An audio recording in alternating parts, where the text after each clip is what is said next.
Nagender greater రాజకీయాల్లో different politician. అధికారం ఎక్కడుంటే దానం అక్కడుంటాడన్నది పబ్లిక్ టాక్. పార్టీలు సిద్ధాంతాలనేవి మనకసలు సూటుకావు. మన పని జరిగిందా లేదా రాబాయ్ అనేదే ముఖ్యమంటారట. పార్టీలో ఉన్నాం, ఆ పార్టీ లైన్కు కట్టుబడి ఉండాలి. చెప్పి మాట్లాడాలి, చెప్పులేసుకుని మాట్లాడాలి అనేది మన దగ్గర సాగవు అనే స్టైల్ అంట.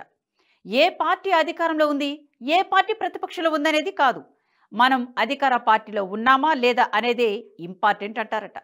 అవును, ఇది నిజమే. మొన్నటి వరకు బీఆర్ఎస్ అధికారంలో ఉన్నన్నాళ్ళు గులాబీ కండువ కప్పుకున్నారు. బీఆర్ఎస్ నుంచి అలా అధికారం చేజారిందో లేదో ఆ పార్టీ కండువను పక్కన పడేసి అధికారంలోకి వచ్చిన కాంగ్రెస్ కండువ కప్పుకున్నారు. దానం నాగేందర్కు పార్టీలు ముఖ్యం కాదు, ప్రభుత్వం ముఖ్యం. ప్రభుత్వంలో ఉన్నామా, ఆ ప్రభుత్వంతో మన పనులు అవుతున్నాయా లేదా అనేదే ముఖ్యమట. లేదంటే ఉన్న చోటు నుంచి తన వ్యతిరేకతను మొదలు పెడతాడు. పార్టీలోనే కాదు, బయట కూడా ఆయన స్టైల్ అంతేనట. మై హైదరాబాద్ సింహం అంటూ పక్కా హైదరాబాదీ స్లాంగ్తో డైలాగులు పేల్చుతూ ధమ్కీలిస్తూ తన హవా నడిపిస్తుంటారు. అది బయటైనా పార్టీలైనా. అయితే మొన్నటి అసెంబ్లీ ఎన్నికల వరకు బీఆర్ఎస్లో ఉన్న దానం ఎన్నికల తర్వాత కాంగ్రెస్ గూటికి చేరారు. సొంత గూడే కదా, పార్టీలో మనలెవడ్రా ఆపేది అనుకున్నాడట. కానీ ప్రస్తుతం కాంగ్రెస్లో దానం పరిస్థితి కుడితుల పడ్డేలుకులా ఉందట. మంత్రి పదవి వస్తుందన్న ఆశతో హస్తం పార్టీలో చేరిన ఆయనకు నిరాశ ఎదురైంది. పోనీ అధికార పార్టీలో ఉన్నాం, మన పనులైనా చక్కబెట్టుకుందాం అనుకుంటే అది కూడా జరగడం లేదట. దీంతో ఉన్న చోటు నుంచే నిరసన మొదలుపెట్టారు. దానం వ్యవహార శైలి తెలంగాణ కాంగ్రెస్ పెద్దలకు తలనొప్పిగా మారిందట.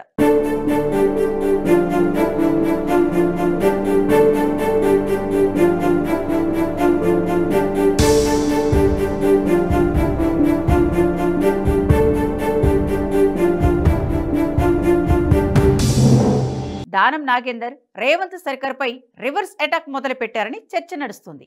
రాష్ట్ర ప్రభుత్వం తీసుకునే నిర్ణయాలు, చేపట్టిన చర్యలపై ఆయన వైఖరి ప్రభుత్వాన్ని బాగా ఇరుకున పెడుతుందని అధికార పార్టీ వర్గాలే వ్యక్తమవుతుంది.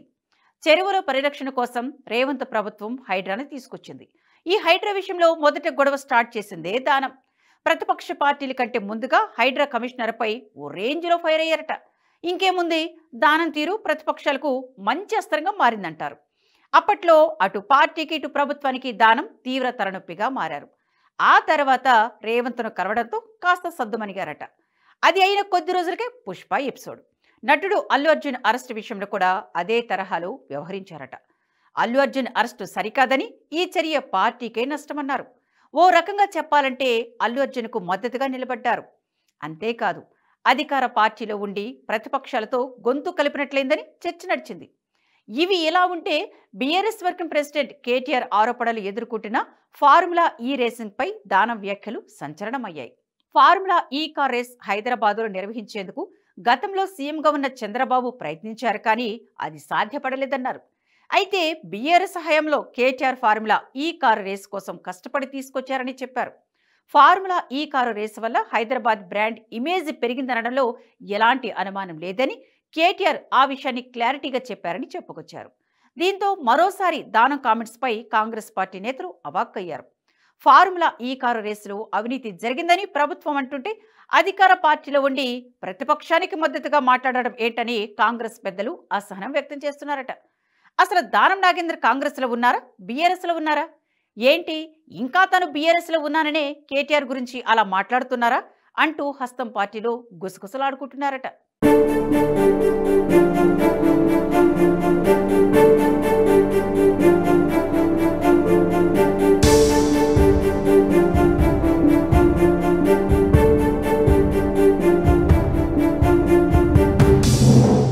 వైఎస్ఆర్ హయాంలో గ్రేటర్ హైదరాబాద్లో రాజకీయంగా ఓ వెలుగు వెలిగిన దానం 2014 తర్వాత రాజకీయంగా ఆయన కనుమరుగయ్యారని వార్తలు వినిపించాయి. 2014 ఎన్నికల్లో ఓడిన దానం తిరిగి 2018లో ఖైరతాబాద్ ఎమ్మెల్యేగా గెలిచి బీఆర్ఎస్ గూటికి చేరారు. నాడు కేసీఆర్ కేబినెట్లో చోటు దక్కుతుందని ఆశించిన ఫలితం లేకుండా పోయింది. సరే, అప్పుడు ఎలాగో ఆశించింది దక్కలేదు. ఇప్పుడు అధికారంలో ఉంది మన పాత కండువ పార్టీనే కదా, అందులోకి జంప్ అయితే మంత్రి పదవి తీసుకోవచ్చని గులాబీ కండువ తీసి కాంగ్రెస్ కండువ కప్పుకున్నారు. అయితే ఆయన ఏం ఆశించి పార్టీ మారారో అది జరగలేదు. పోనీ ఆయన అనుకున్న పనులైనా అవుతున్నాయా అంటే అదీ లేదట. దానం అడిగిన పనులు రేవంత్ పూర్తిగా పక్కన పెడుతుండడంతో ఆయన తీవ్ర అసంతృప్తికి గురయ్యారట. దీంతో ఇలా రివర్స్ అటాక్ ప్రారంభించారనే టాక్ నడుస్తోంది. దానం తాను అనుకున్నదే మాట్లాడి అటు ప్రభుత్వాన్ని ఇటు పార్టీని ఇరుకున పెట్టేలా చేసి ఎలాగైనా తన పనులు చక్కబెట్టుకోవాలని చూస్తున్నారని పార్టీలో గుసగుసలాడుకుంటున్నారట. పలు సందర్భాల్లో దానం చేసిన కామెంట్స్ కాంగ్రెస్ పార్టీకి ఇబ్బందికరంగా మారాయన్నది చర్చ జరుగుతోంది. ప్రభుత్వ నిర్ణయాలను విమర్శించేలా సర్కార్ను కార్నర్ చేసేలా దానం కామెంట్స్ చేస్తున్నారని ఆయనపై తీవ్ర ఆగ్రహంతో కాంగ్రెస్ పెద్దలు ఉన్నారట. దానంలో రేవంత్ సహా మంత్రులెవరూ ఆయన్ను అస్సలు పట్టించుకోవడం లేదట. అందుకే ఇలా రివర్స్ గేర్ వేస్తేనే తనను పిలిచి బుజ్జగించి అడిగిన పనులన్నీ చేసి పెడతారని దానం భావిస్తున్నారట.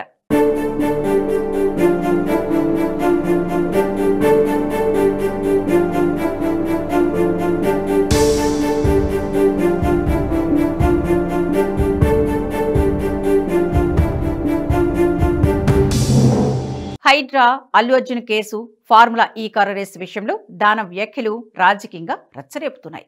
అయితే దానం తిరిగి కారు ఎక్కేందుకు ప్రయత్నిస్తున్నారనే టాక్ వినిపిస్తుంది. అందుకే దానం నాగేందర్ ఇలా ప్రభుత్వంపై అటాక్ మొదలు పెట్టారనే వార్తలు వినిపిస్తున్నాయి. ఏదో ఆశించి పార్టీ మారితే అక్కడ కనీస మర్యాద కూడా ఇవ్వకపోవడంతో తిరిగి మళ్లీ కారు ఎక్కేందుకు రెడీ అవుతున్నారట. అటు కేసీఆర్ కూడా కాంగ్రెస్ను అదను చూసి దెబ్బ కొట్టాలని స్కెచ్ వేస్తున్నారట. అందుకే కాంగ్రెస్ పెద్దలు ఎన్నిసార్లు రెచ్చగొట్టేలా వ్యాఖ్యలు చేసినా కేసీఆర్ మాత్రం అన్నీ గమనిస్తూ ఎప్పుడు ఏం చెయ్యాలో అదే చేద్దామనే ధోరణితో ఉన్నారట. అందుకు అనుగుణంగానే ఫామ్ హౌస్ నుంచే పక్కా ప్రణాళికలు వేస్తున్నారట. బీఆర్ఎస్ పై కాంగ్రెస్ విమర్శలకు తిరిగి కౌంటర్ ఇవ్వడమే కాదు, ఆ పార్టీలో ఉన్న వారి నుంచే కౌంటర్లు ఇచ్చేలా ప్లాన్ చేశారట. అందుకే దానం కూడా కేసీఆర్ ప్లాన్ ప్రకారమే మాట్లాడుతున్నారని టాక్ వినిపిస్తోంది. బీఆర్ఎస్ నుంచి కాంగ్రెస్ గూటికి చేరిన ఎమ్మెల్యేలను అస్సలు పట్టించుకోవడం లేదట. పార్టీ మారిన ఎమ్మెల్యేల పనులు కూడా రేవంత్ పక్కన పెడుతున్నారు.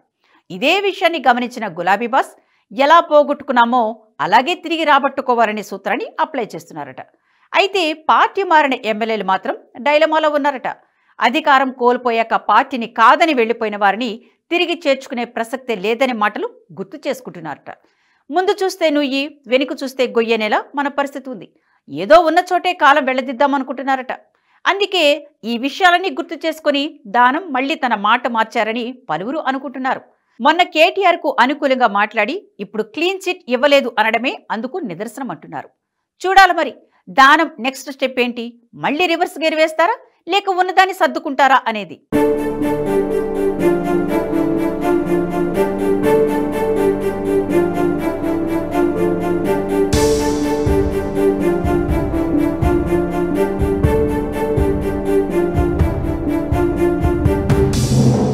ఈ వీడియో మీకు నచ్చినట్టయితే లైక్ చేయండి, 10 మందికి షేర్ చేయండి. అలాగే కామెంట్ల రూపంలో మీ అభిప్రాయాలను మాతో పంచుకోండి. Nationalist hub group of channels ను సబ్స్క్రైబ్ చేసుకుని తెలుగునాట జాతీయవాద జర్నలిజాన్ని ప్రోత్సహించండి. ఈ వీడియో కింద ఉన్న బెల్ ఐకాన్ పై క్లిక్ చేయడం మర్చిపోవద్దు.